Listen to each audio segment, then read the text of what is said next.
Bonjour ou bonsoir en fonction du lieu où vous vous trouvez. Je suis Peggy Ebring et je suis contente de faire cette vidéo parce que pour la première fois, je vais vous raconter une petite histoire. Donc, une fois n'est pas coutume, ce sera une histoire. C'est vrai que je fais souvent des vidéos, mais ce sont plutôt des choses un petit peu théoriques. Et là, je vais vous raconter une histoire, donc j'espère qu'elle vous plaira et qu'elle vous inspirera. Donc, ça s'appelle Le petit bonhomme de neige qui voulait découvrir le monde. Donc, c'est une histoire que j'ai reçue le 1er mai 2020 dans la nuit parce qu'il m'arrive fréquemment de me réveiller et puis de recevoir des choses comme ça, des messages, d'avoir des inspirations. Donc, je vais vous la lire et j'espère que vous l'aimerez. N'hésitez pas à partager, à mettre des commentaires, à liker, enfin, vous savez déjà. Donc, je commence. Comme toute bonne histoire, ça commence par « Il était une fois ». Alors, il était une fois un petit bonhomme de neige nommé Oscar qui rêvait de voyage et d'aventure. Coincé tout là-haut dans les montagnes aux neiges éternelles, il regardait souvent le monde d'en bas avec envie. Il lui était impossible d'aller découvrir tous ces paysages qu'il voyait sous ses yeux. Il avait bien essayé une fois de descendre pour aller visiter le monde, mais la hausse de température et la fonte de sa neige l'avaient fait vite rebrousser chemin et même prendre ses jambes à son cou à toute vitesse devant l'annonce d'une mort certaine. Alors il se morfondait, regardait le monde d'en bas avec tristesse. Il lui était impossible d'aller le visiter. Il lui était impossible d'aller le visiter. Il ne pouvait qu'en rêver ou y aller en imagination.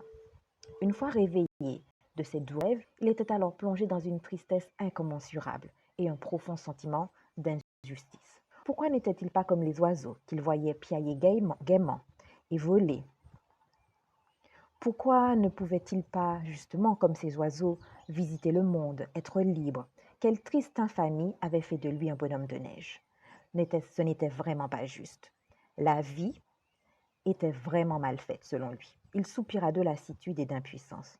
Il mourrait en bonhomme de neige, là était son destin.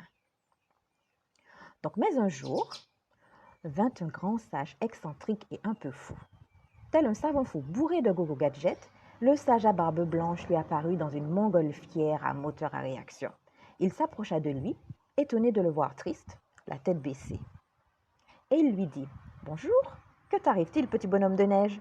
Pourquoi es-tu si triste? La vie n'était pas magnifique ?» Non, répondit Oscar.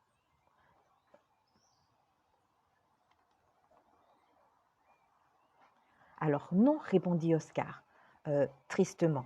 Je suis coincé ici dans les montagnes aux neiges éternelles pour le reste de ma vie. Il n'y a qu'ici que je peux vivre.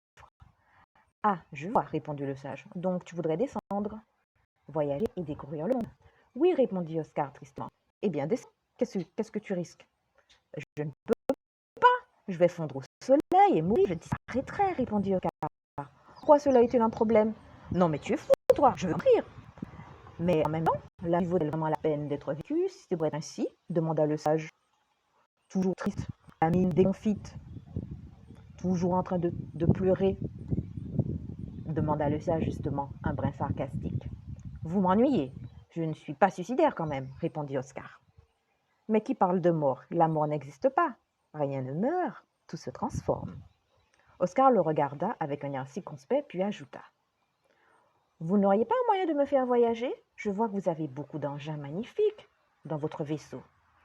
Je pourrais effectivement te donner un congélateur mobile, répondit le sage. Un congélateur mobile à parois transparentes pour te permettre de voyager dans le monde. Mais tu serais quand même enfermé dans une boîte. Est-ce bien ce que tu veux? Oh oui, répondit Oscar avec enthousiasme. Vous feriez ça pour moi? Bien sûr, si c'est réellement ce que tu veux. Aussitôt dit, aussitôt fait. Et voilà donc notre petit bonhomme de neige en train de visiter le monde dans un congélateur mobile à parois de verre. Il avançait en utilisant une télécommande de guidage. Que de merveilles, tant de choses qu'il n'avait jamais vues. C'était le bonheur. Il était aux anges. Il salua des animaux, dit bonjour à des passants. Il n'avait jamais été si heureux de sa vie.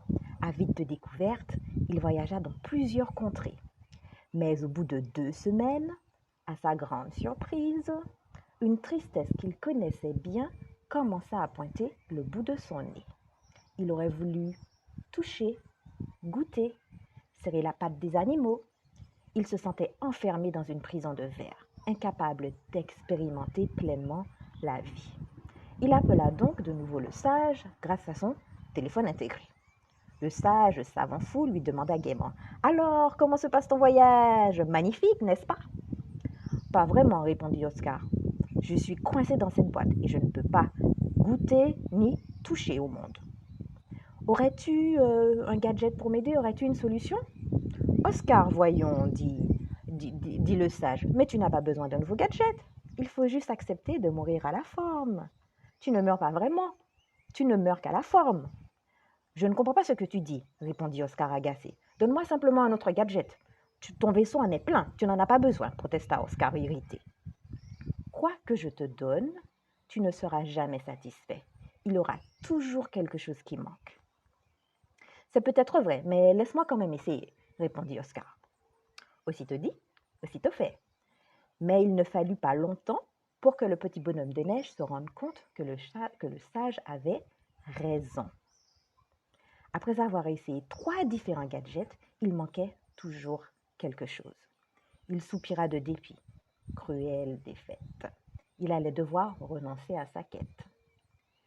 Cela le plongea dans une profonde tristesse, une nuit noire de l'âme, une dépression qu'il n'avait jamais connue. Pris de désespoir, il sortit de son gadget protecteur pour en finir. Seule la mort le libérait de sa souffrance. En quelques heures, il avait fondu, comme neige au soleil. Et le voilà maintenant qui dévalait les pentes tel un petit ruisseau. Il était surpris de constater que sa forme avait changé, mais pas son essence. Il découvrait le monde en tant qu'eau. Après quelques jours, la chaleur l'avait fait s'évaporer et se transformer en gaz. Il visita le monde des nuages, parla aux oiseaux. Quelle expérience extraordinaire!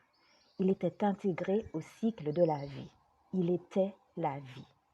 Et les paroles du sage lui revinrent. On ne meurt pas vraiment, on ne meurt qu'à la forme. Rien ne meurt, tout se transforme. À vouloir s'accrocher à une forme, on se coupe du cycle de la vie et donc de la vie elle-même.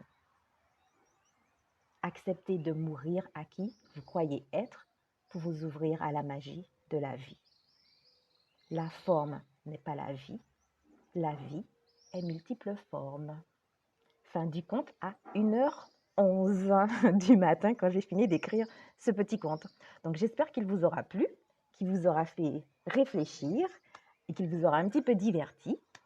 Et puis je vous dis à très bientôt. J'en ai écrit un autre, je vous le raconterai à l'occasion. Donc suivez-moi, likez, partagez, commentez. Dites-moi ce que vous en avez pensé, ce que vous a inspiré. Et encore merci à tout le monde pour le petit chemin qu'on parcourt ensemble et puis pour avoir écouté ma petite histoire. Donc si vous avez loupé le début, je vais poster cette vidéo et vous pourrez la réécouter. Merci beaucoup. Bisous, bye bye.